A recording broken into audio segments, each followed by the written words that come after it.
Thank you. I can only assume that y'all get some sort of credit for coming to this thing. I teach myself. Well, I don't teach myself. I did teach myself, but I teach at Morehead State University in Morehead, Kentucky, and I teach in a traditional music program there. And I started out as just a guitar instructor, and then, as sometimes universities will do, they got a lot more students enrolled into the program the next semester. And I looked on my roster and I was teaching guitar, mandolin, banjo, upright bass, and traditional country electric guitar the next semester, which would have been fine if they would have told me. Assuming that I knew how to play those things, thankfully I play them all a little, enough to stay ahead of the students. That's all. I guess that's all that matters. If you can stay one lesson ahead. I have a buddy that he teaches. I called him one day and I said, "What are you doing?" He said, "I'm getting ready to give a ukulele lesson." I said, "You don't play the ukulele." And he said, "I started yesterday." He said, "If I can learn on Tuesday, I can teach on Wednesday." So I'm Clay Hess. This is my son, Brennan Hess, if you couldn't tell. Thank you. Probably unlike most people here, I bring an 18-year-old version of myself, because that's exactly what I was when I was 18, right there. And Brennan's been playing guitar for about, 2.5, 3 years, something like that. And I've not shown him anything, really. Tell him how you learned, Brennan, and this is not a joke. By the instructional DVD you will find over here. I showed up to his mother's house to pick him up one day, and he said, "Do you want to play a song?" And I said, "What do you mean play a song?" And he goes, "Play a song." I was like, "Okay." So I had a banjo in the car and I brought it in, and he had been playing for 6 months without telling me, and it was like me playing rhythm guitar at myself. So if you'll notice, play Rhythm to Gold Rush. Watch. This is genetics here.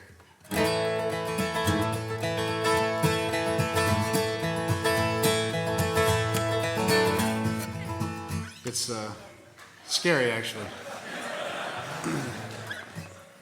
But if you'll notice, I don't know if he'll play a solo today, but if he does, it's like it just swaps.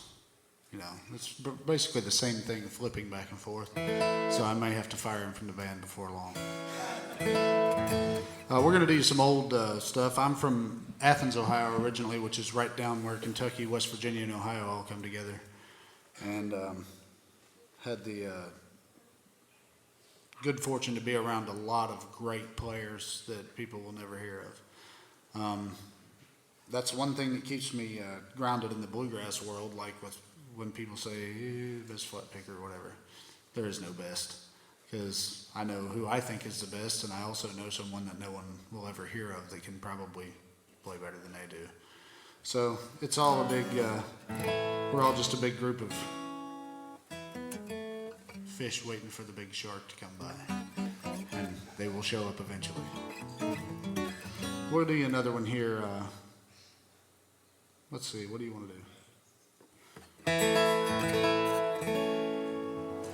Let's do a Whiskey Before Breakfast.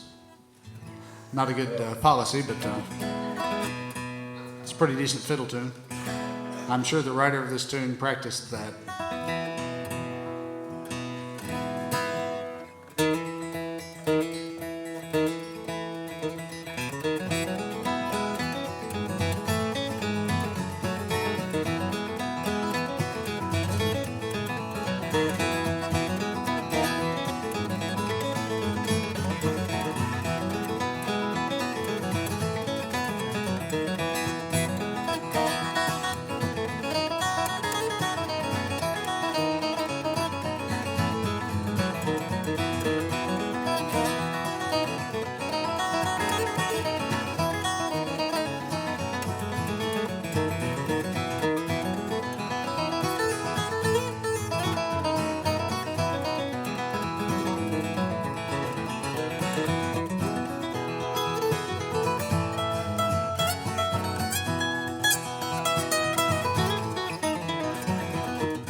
So do we have any questions about anything?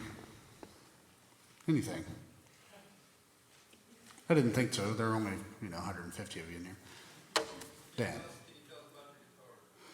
Yeah, that guitar right there is approximately 1 week old, and he built it. Well, half of it. He built half of it. My cousin, fortunately, is a great luthier. And has anyone in here ever heard of Tony Rice? Okay, Tony's brother, Wyatt, who plays with him, plays a guitar built by my cousin. So that is a similar guitar to that. And when it's family, he just says, why don't you come up and build a guitar? So Brennan paused for at least, 2 milliseconds before taking him up on that. And that's I don't know what number it is, but it's a great guitar. When he was setting the neck on it, though, it slipped a little bit, so he's got to reset it next week.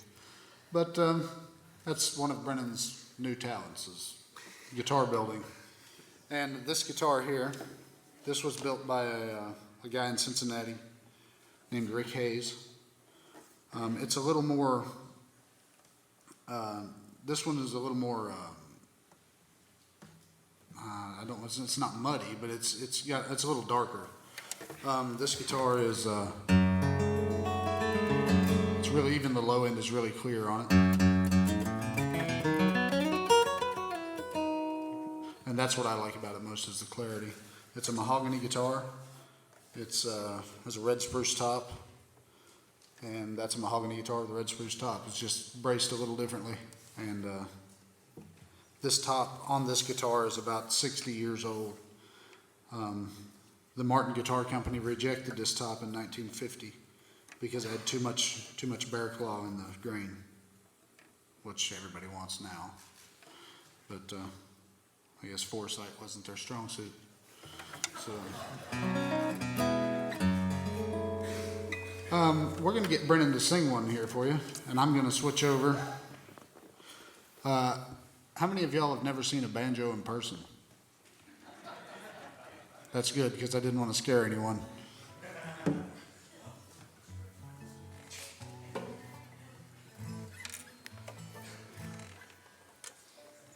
This is a big part of bluegrass. To me, the biggest part. Bill Monroe started the Bluegrass Boys in 1945. Hired a banjo player named Earl Scruggs, who to me, from the way I see bluegrass, is the father of it. Bill Monroe gets credit because he owned the band, I guess. But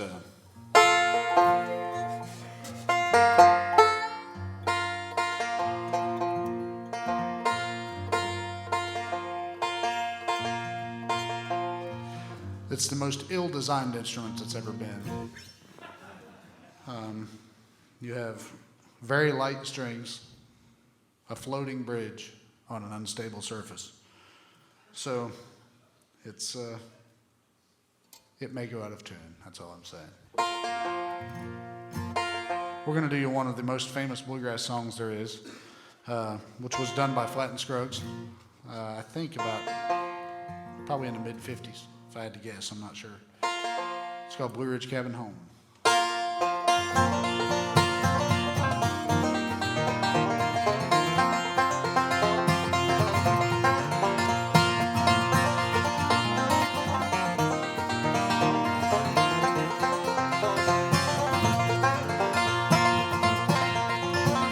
There's a well-beaten path on this old mountainside where I wandered when I was a lad. There I wandered alone to the place that I call home in those Blue Ridge hills far away.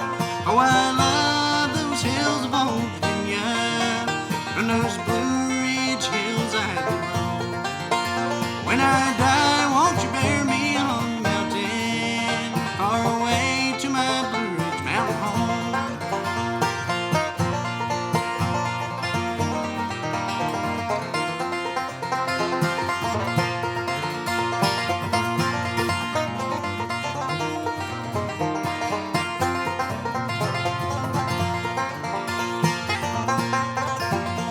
Now my thoughts wander back to that ramshackle shack in those Blue Ridge hills far away. There my mother and dad are laid there to rest. They're sleeping in peace together there. Oh, I love those hills of old Virginia. From those Blue Ridge hills I grew. When I die, won't you bury me on the mountain, far away to my Blue Ridge mountain home?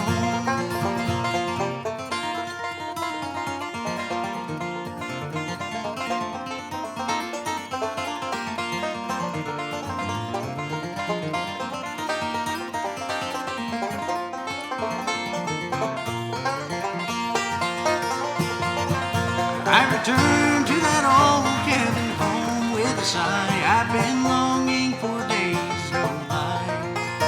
When I die, won't you bury me on that old mountainside? Make my resting place upon the hill so high. Oh, I love those hills of old Virginia. From those Blue Ridge hills I grew. When I die, won't you bury me on the mountain, far away to my Blue Ridge mountain home?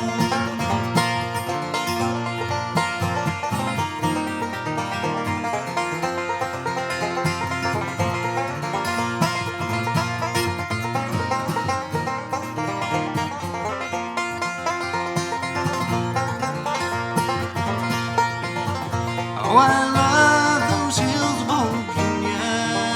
From those Blue Ridge hills I grew. When I die, won't you bury me on the mountain, far away to my Blue Ridge mountain home? Thank you.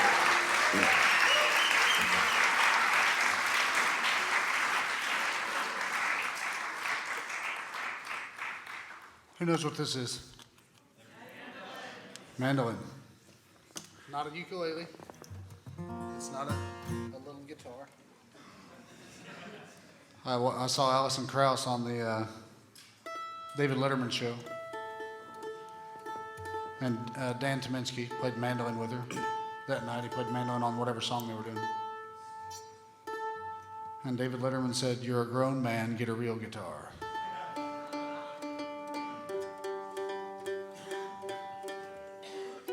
This mandolin is made by the same builder that built my guitar. I guess when you have an endorsement with a company, that's what happens. But it's made out of maple, and as you can tell by looking, they're very difficult to build. It takes a lot of time, a lot of patience, and some mild insanity to want to build one of these things. But they're another ill-designed instrument. 4 strings, it's basically a violin. You have 4 strings tuned just like it, but they're tuned in pairs. So when one goes flat or sharp, it really sounds horrible. I think that was why they did it that way, I'm not sure. We're gonna do another old Bill Monroe song here in G. You're welcome. And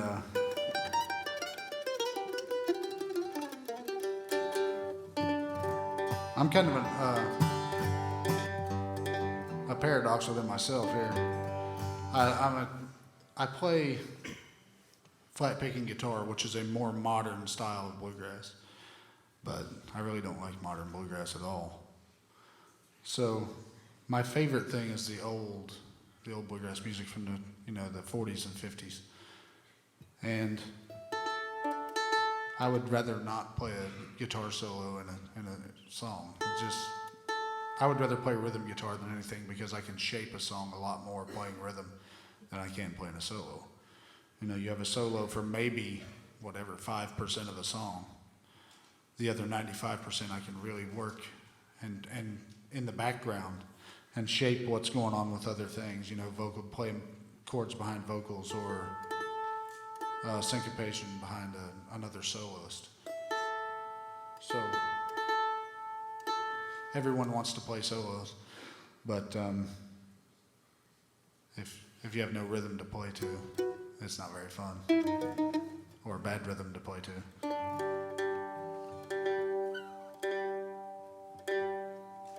This is one called the Old Crossroads. This is probably, I don't know, I think the Monroe brothers might have done this even back before, maybe in the late 30s.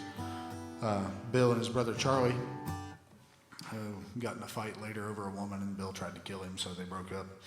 And not Bill and the woman, Bill and Charlie. They broke up, and Bill started his own band. And we Appalachians are a little different. This is called the Old Crossroads. Are you going to sing tenor on this? Is it too early? I guess we'll find out. I guess we will. If Brennan sounds like Mr. Haney from Green Acres, it's too early.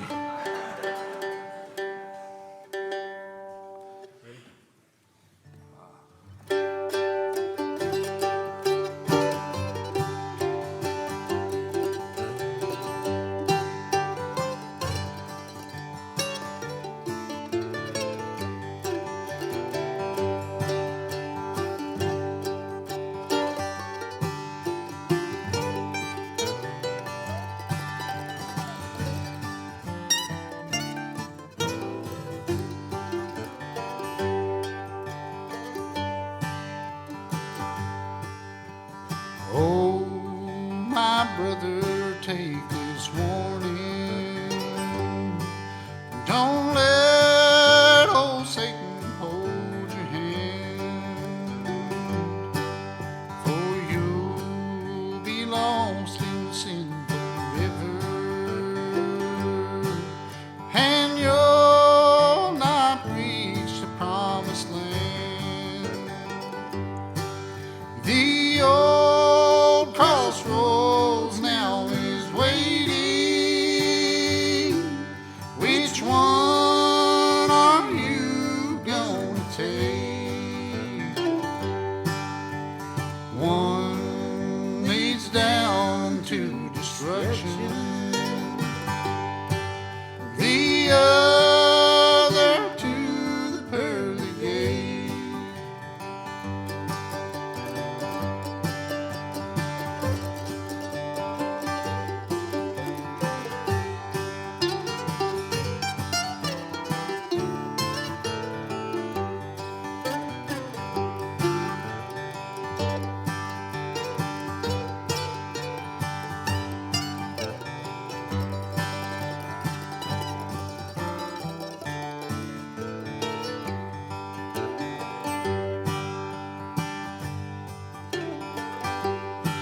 Now one road leads up to heaven,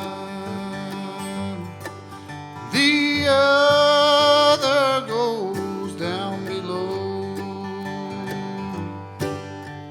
Jesus, our Savior, will protect you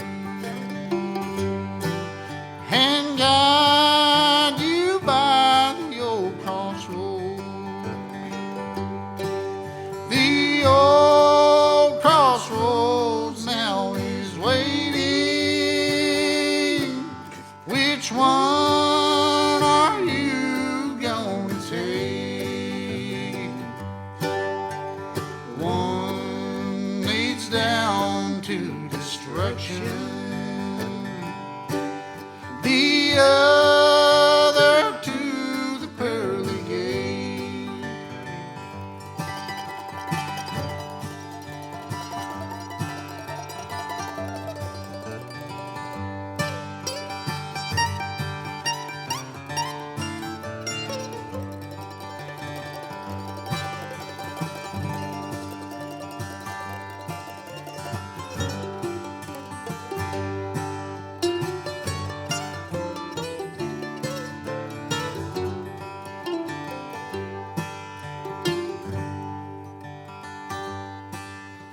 Soon your life will be over, and you'll have to face the old crossroads. Will you be ready then, my brother, to shun the one that goes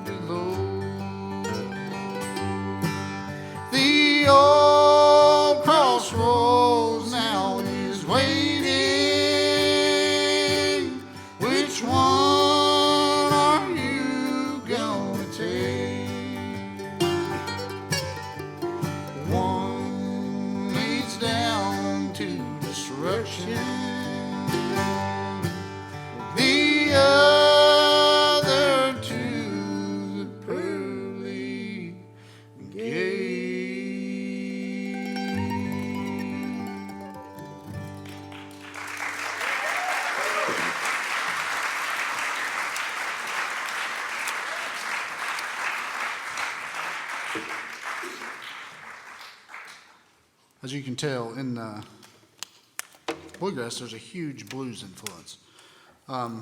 You know, with the Robert Johnson getting started back in the 20s, Bill Monroe started in the late 20s, early 30s, and he listened to as many forms of music that he could get his hands on. He was heavily influenced by the blues music, as you can tell by that song right there. You know, even though it's a gospel song, it's got a very ominous feel to it, and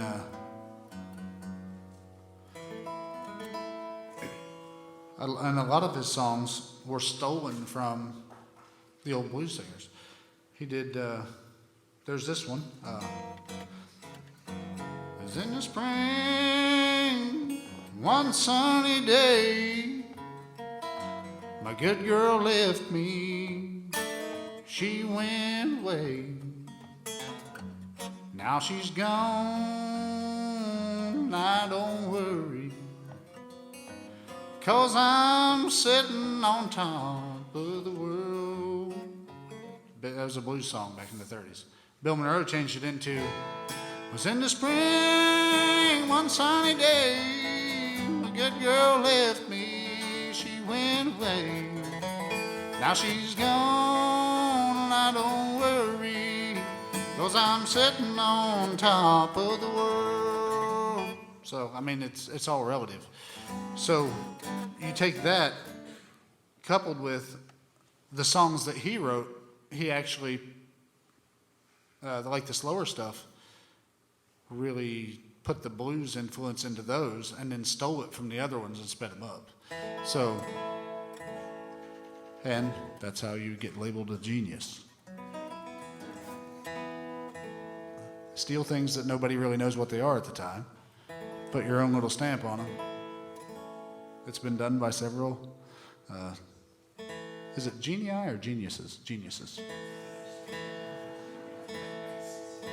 As you can tell, I'm not one.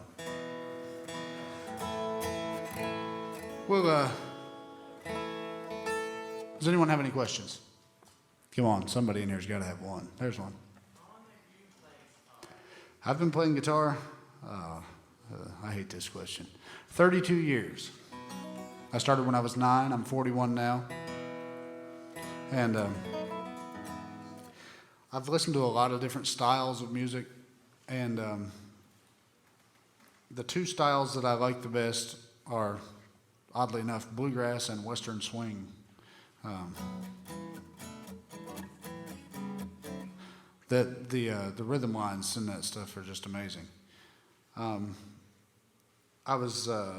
The first guitar playing I ever heard was Merle Travis. How many here know who Merle Travis is? Okay, he was the kind of the inventor of or the first major player using the thumb style. He used a thumb pick and one finger, which I can't do, so I use two fingers. And that's who Doc Watson emulated.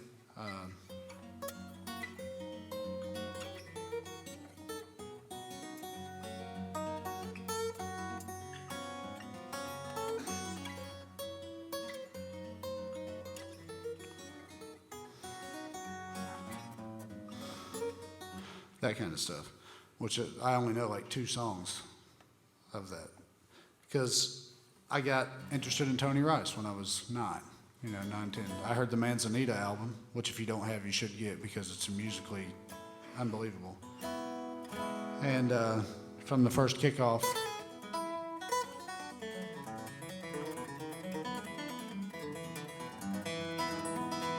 that just killed me. And I went on to become a Tony Rice clone, learning all of his stuff.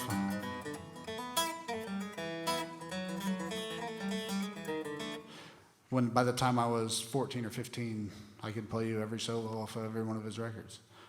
But then when I was 18 or 19, I realized that there was already one of those. So I had to, in midstream, kind of alter what I was doing, because by then I knew I wanted to do it for a living, and try to come up with my own kind of sounding thing. So,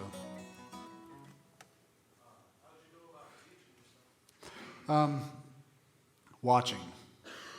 more so than listening. You can, I'm a very audio person. I can hear something and remember it, but if it goes by one time, I can pretty much remember it. But if I'm watching at the same time, I can, that gives you a better sense of exactly where, because you can play things in different places on the neck, and they'll make a lot more sense in one place than they do another, and you'll have different tones. Like this note here, the tone of that is a lot different than this is a lot fatter. If you want something to cut through.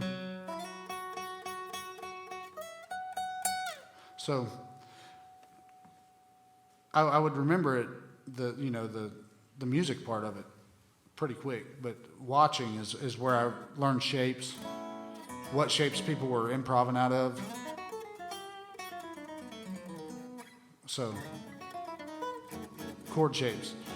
Learn every chord shape you can if you're playing a guitar. What goes over what.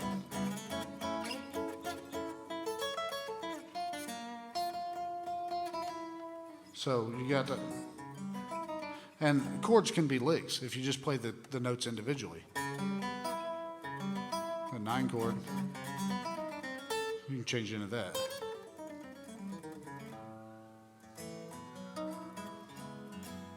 And that's a lot of what I learned from the Tony Rice stuff. Because he played a lot of jazz too also. But he would incorporate that into the acoustic music.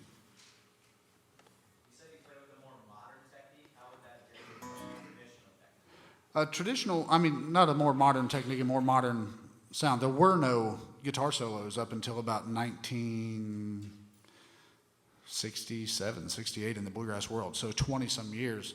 It wasn't even until Clarence White came along, and kind of. George Shuffler, I guess, and Bill Napier did a little bit with the Stanley Brothers, but it didn't gain any real notoriety like Clarence White and Tony Rice did. And the more modern guitar playing, like what is, like the Tony Rice, Brian Sutton, Cody Kilby, whatever. The older style was more like there's a song called Rank Stranger that had a guitar kick-off that the Stanley Brothers did in the 50s maybe.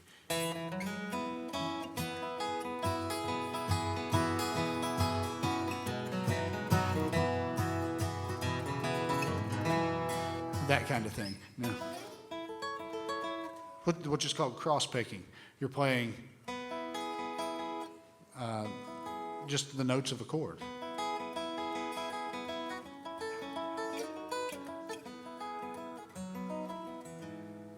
And they took that and just added, melody notes to it, or improvising over the melody or over the chord structure, and it just really changed everything. I was saying Tony played a lot of jazz and added chords into the vocabulary of the bluegrass player that had never been there before. Like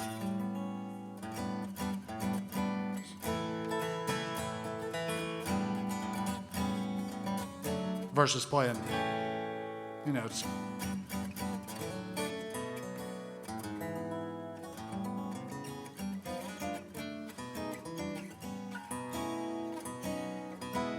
that's where I learned all of that stuff.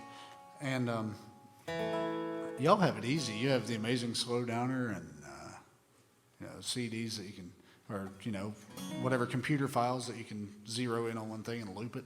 I had like a record back and forth. I wore out 2 Me and My Guitar records learning a tune called Port Tobacco.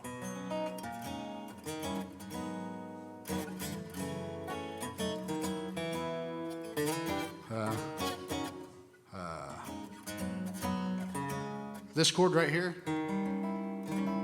that's a 16-hour chord on a 33 record with everything else going on. So when you're 13 anyway. But no, it's just the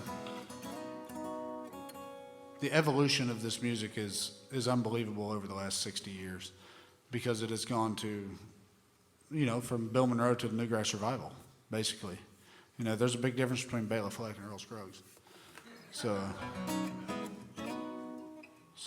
any other questions? There's a few more.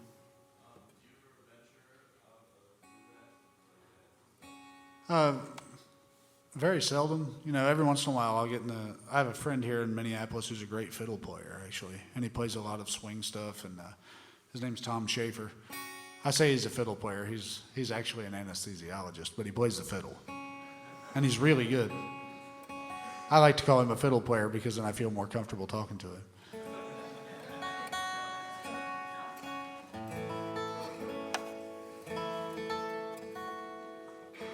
But you do stuff like he plays like the Grappelli stuff, and a lot of stuff he did with Django Reinhardt, and it's fun to do that. But I don't consider myself good at that, so it's not as enjoyable for me because I'm always like, okay, when am I going to screw up? When am I? There it is, So it's.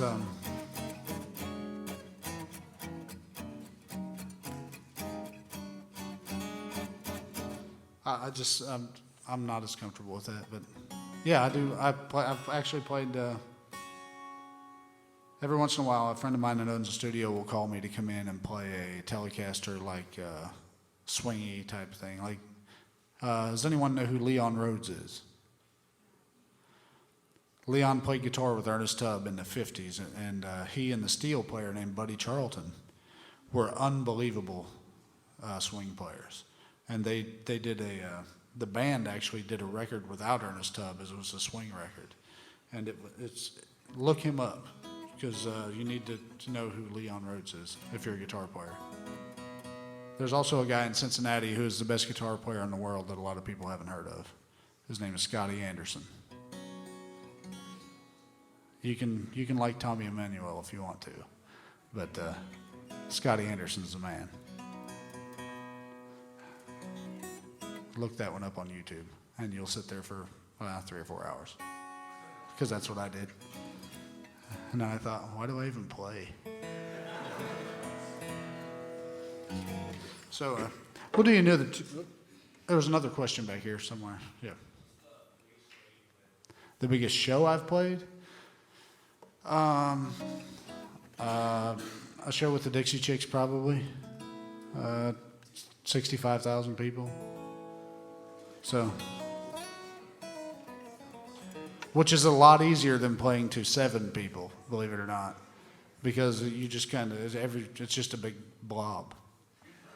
7 people, you have 14 eyes going, and they're all right there, and you have to make eye contact with someone.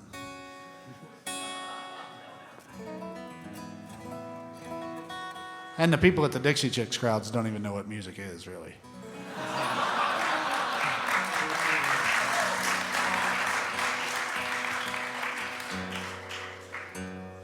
Sorry. But it's the truth. All right. Yeah, that's what we're just going to do. What do you want to do? Let's do... Actually, I'll play one here by myself. This is an old mountain fiddle tune that I've heard several people do it, and it makes a really cool guitar tune. This is probably written in the late 1800s, I'd say, in West Virginia or Eastern Kentucky. And it's called Flannery's Dream.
I'll do another question or two if anyone's got one, and then we'll play you one at the end.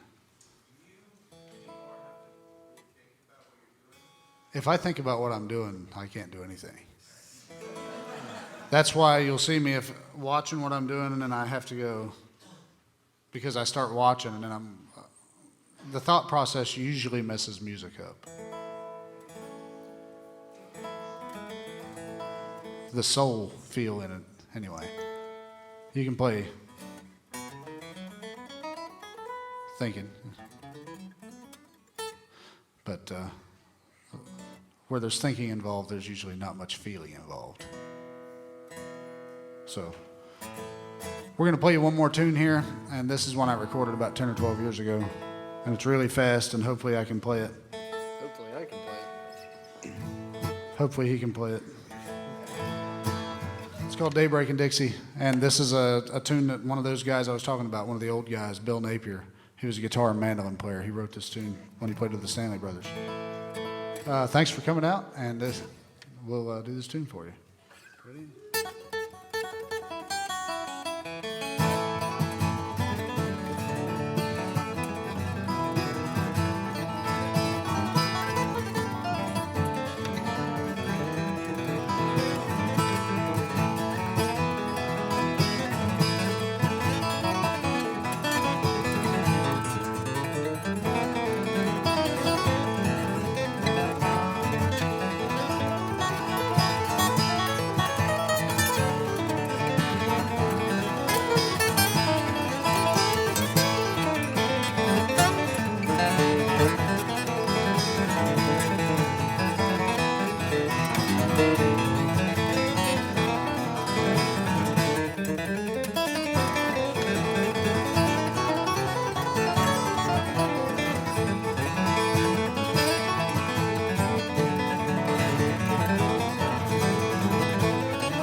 Thank you.